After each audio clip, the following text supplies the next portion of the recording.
È stato condannato a 9 anni e 8 mesi di reclusione l'ex parroco della Basilica di San Calogero di Sciacca, Davide Mordino. Per lui l'accusa è di abusi sessuali su ragazzi dai 14 ai 18 anni. A giudicarlo il collegio dei giudici del Tribunale di Sciacca, presidente Andrea Genna.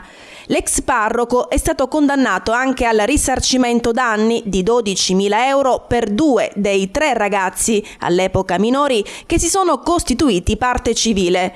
Il PM Alessia Sinatra aveva chiesto per Mordino 15 anni di carcere e 100.000 euro di risarcimento. Il 44enne aveva lasciato la Basilica di Sciacca nel dicembre 2009. L'arresto avvenne nel luglio 2012.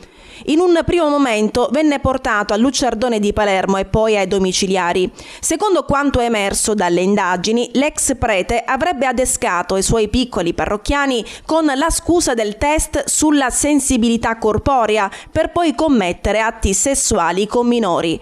L'ex prete si è sempre dichiarato innocente e vittima di un complotto.